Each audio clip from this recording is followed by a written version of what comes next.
సాధారణంగా ఒక భయం ఉండేది. జర్నలిజం ఫీల్డ్ రేపు పొద్దున పాపం ఇవాళ ఈ పేపర్‌లో ఏదో ఓ రాజకీయ పార్టీల కార్యకర్తలా పనిచేస్తున్నారు వీళ్ళు. రేపు ఇది వదిలేస్తే ఏంటి పరిస్థితి? ఆ పార్టీల్లోనేమో పెద్ద కార్యకర్తలు ఉంటారు. ఈళ్ళని పట్టించుకోరు. అందులో ఈళ్ళేం 10 మందిని యేసుకొని తిరగలేరు గదా! వీళ్ళు రేపు ఫ్యూచర్ ఏంటి అన్నటువంటిది. ఇప్పుడు ధైర్యం వచ్చింది. వీళ్ళు భయం సినిమాల్లోకి లేదా వెళ్ళొచ్చు. ఫ్యూచర్‌కి?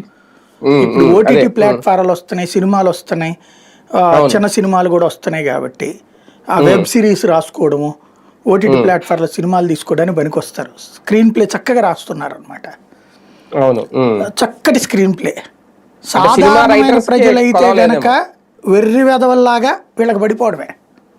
అంతే. జనాల్ని వెర్రి వెధవల్ని ఎలా చేయాలనేది వీళ్ళని చూసి నేర్చుకోవాలి.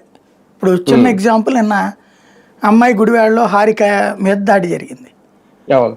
మొసలి కన్నీరు కారుస్తోందంట ఈ మహామూర్ఖులు నీచ జర్నలిజంతో రాసిన మాట.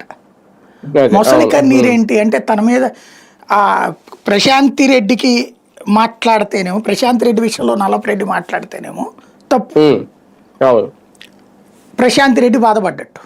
ఇక్కడ ఈమెని పచ్చి బూతులు తిట్టి ధ్వంసం కూడా చేసేశారు. అవును. అయినా సరే ఆమె మొసలి కన్నీరు గారుస్తుంది. ప్రశాంత్ రెడ్డి వెళ్ళి ఇంటి మీద దాడి చేపిస్తే తప్పు లేదు, ఆవిడ అన్నారు కాబట్టి. ఇక్కడ ఈవిడ అంటే తప్పు లేదు అందులో. అదే.